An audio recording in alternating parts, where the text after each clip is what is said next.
Hello everybody, welcome back to another BGC video. Today we're doing something a bit different. It's going to be a post commentary because I didn't feel like doing a live commentary, but I felt like playing.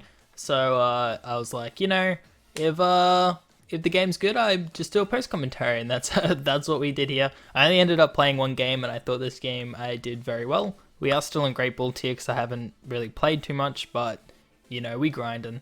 But I had like a really bad streak on Monday of like recording. Like every game that was like a really good video, they would DC like 2 minutes in, and it was just real sad. It was a real sad day. But anyway, we are versing Duraludon, Incineroar, Rhyperior, Hatterene, Wishiwashi, and Dusclops. And I'm sitting here going, they don't have a follow me user to stop us from hitting Dusclops. And I'm pretty positive that Helping Hand Max Darkness does some good damage to Dusclops here, but I was also thinking maybe we could do Bravery Cinderace as well, get just to like bait out that Incineroar Intimidate, and then get a plus boost. But then I saw Rhyperior sitting there and went, and Duraludon too. I was like, yeah, maybe not. I think Bravery area just kind of gets one shot. But yeah, I was pretty proud of how I played this team. We do end up picking Cinderace, Clefairy, Incineroar, and Rotom because they all have really good matchups against most of the team here. The main thing I was worried about going in was Duraludon, so I thought I need to preserve Cinderace throughout the game and try to make sure it doesn't die, which is why we have the Clefairy here as well as to boost its attack damage. If you do like these post commentaries, go ahead and leave a comment down in comment in the comment section. There we go. It just sounds like a weird sentence to say down below, and I would be more than happy to do more of them because they are kind of fun and it gives you more like insight into the moves instead of me just sitting here going, I could press this button. But anyway, so we do start off with the leads. He starts off with his Wishiwashi and Dusclops, I believe. Yeah, there they are, the boys. And we start off with our Cinderace, Clefairy, and you guys know I'm a fan of both of these Pokemon. I'm a huge fan of them. Librio Cinderace is so much fun to use. Like, I'm a little bit addicted.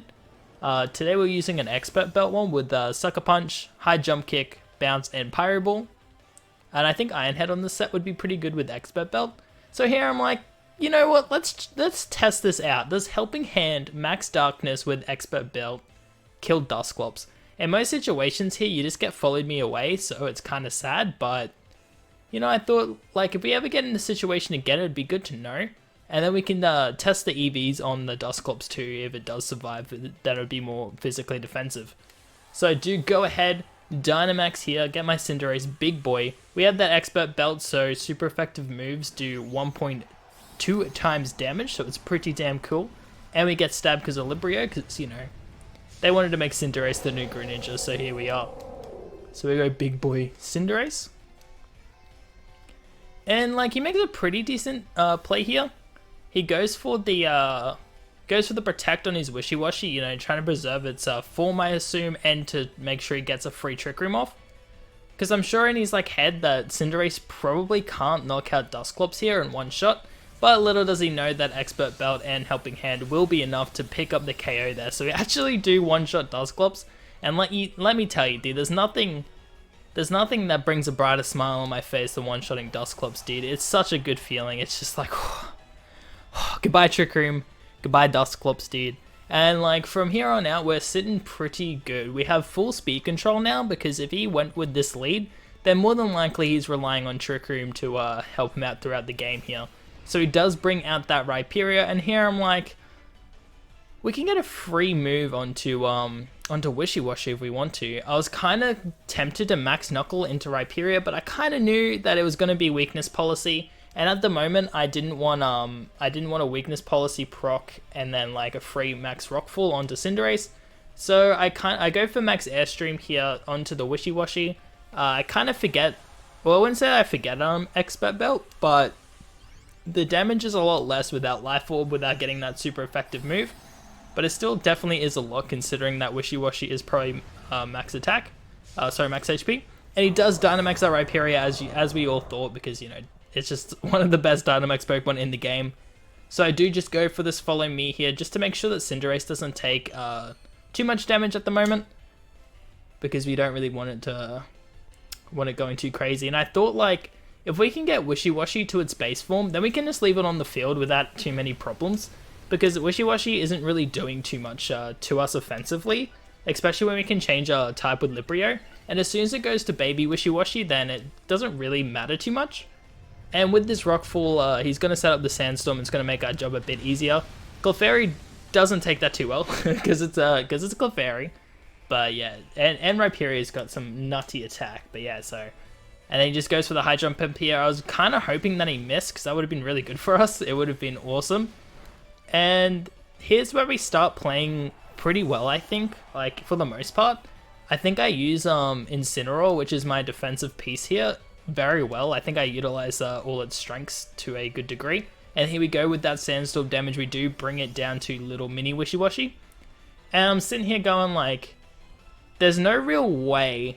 Like, it doesn't matter we proc weakness policy if we can just instantly get rid of those stats anyway.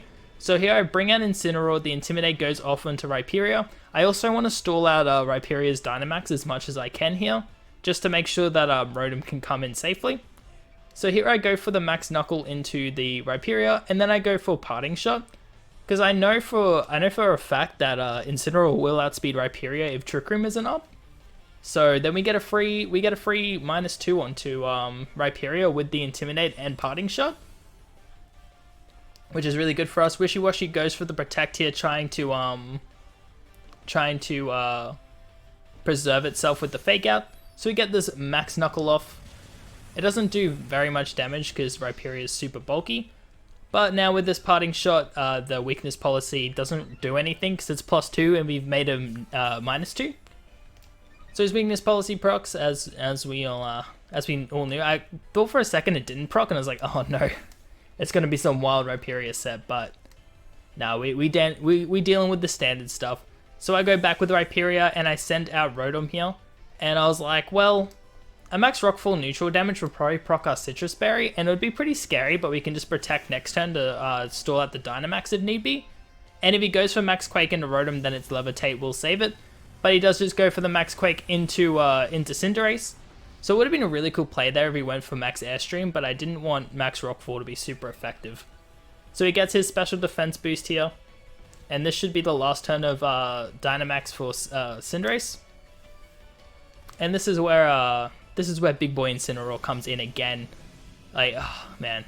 I'm really proud of how I played with Incineroar. Like, it's nothing too crazy, but like, we've just utilized this defensive piece so well, and I'm pretty happy here. So I go for the Protect because I know that, do I go for Protect here? Yeah. I go for Protect because I know his Dynamax is going to run out next turn. So this way we are guaranteed to keep Rotom on the field. And I bring out Incineroar here, drop his attack stat again. And also with his Dynamax coming down, we can go for the flinch next turn as well, which is always good.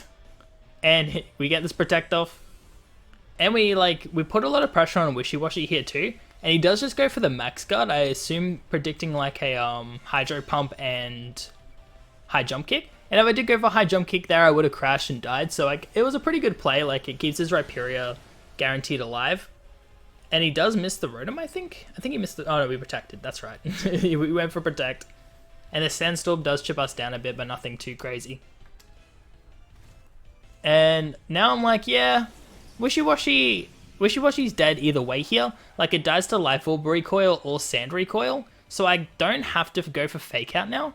So I go for Fake Out onto Rhyperia, and then I think I go for the Hydro... I'll go for Nasty Plot here, actually. I go for Nasty Plot because I don't know what's in the back. And if it is Duraludon, then I want to be as prepared as possible to deal with that in the back. And Rhyperia tries to go for the Protect here. And to be honest, we probably could have killed Rhyperia, but, you know, it's probably just a safe play to go for this Nasty Plot, just to make sure that we are prepared for whatever comes out in the back. Because, truth be told, we don't need to be +2 to deal with Rhyperia. And here's where things get scary with the Muddy Waters. It actually does, I think it drops Incineroar's accuracy, and I feel like it does drop Rotom's too. It doesn't actually. Okay, well, you're going to see why I thought it dropped my accuracy, because it gets pretty scary at the end game here. But this Sandstorm chip, I think, brings me down to Berry? Or does it not? No, it doesn't. Sorry, I couldn't see because of my recording thing. I don't even know. I don't think we activate Berry this game. But he does bring out Hatterene in here. I'm like, thank God I went for Nasty Plot. And with the way he's been playing this game, I was kind of just thinking he's probably going to protect on Rhyperior again just to try and bait out a Hydro Pump, because he probably knows that Incineroar isn't going to one-shot Hatterene. So if he goes for the Protect here, he can possibly bring back this game a bit for himself if he takes out Incineroar and brings Rotom really low. So here I'm like, yeah, Hatterene's a bigger threat. Like, we can high jump kick Rhyperior later in the game if need be, but Hatterene we don't have too much for, so I want to get it off the field as soon as possible. So here I go for the Hydro Pump, and I'm like, yeah, this should kill. And with like +2 Hydro Pump, it kills. It's no competition, but it's really good to get that out of the way, because Dazzling Gleam coming out on like my fighting Cinderace when we bring that out, or even Dark-type Cinderace, was going to be a huge problem. And to be honest, it could have probably killed Incineroar at that range, and it would have put Rotom in a really bad spot. Especially what happens in this endgame. So here I'm kind of like, yeah, he's going to forfeit. So we go for Darkest Lariat and Hydro Pump here. But my god. So we miss one Hydro Pump. And then we don't miss this Darkest Lariat. But yeah, we hit this Darkest Lariat. It doesn't do too much, as you could probably tell. It chips it out very poorly. He goes for the Rock Slide, and we do invade with Incineroar, which is awesome. Gives it another turn to attack, and it brings us down to our Citrus Berry range, so we gobble that berry up, and Rotom's back out to pretty much the same HP it was before. So Rotom is chilling here, and yeah, we go for another Darkest Lariat, and I go for Hydro Pump again. And I just don't know, it's just cursed at this point. It was really scary. I was sitting here real confident that there was no way he was going to win this. But my god, it got very close. So we go for this Hydro Pump, and we miss again. And we go for Darkest Lariat, and we miss again. So it was it was very stressful at this point, because Incineroar does go down to this Rock Slide, and I was sitting here like, oh no, this is how we lose. This is how it'll end. So I go into Cinderace here, and I was just like in my head like, we have to hit. Like, do I high jump kick here? Because if he goes for Protect, which we've seen in this game, he's really not afraid to go for Protect. And I was like, if he goes for Protect, we go through it, and then we crash. And then we lose Cinderace, and then it's a 1v1 between Rotom and Rhyperior.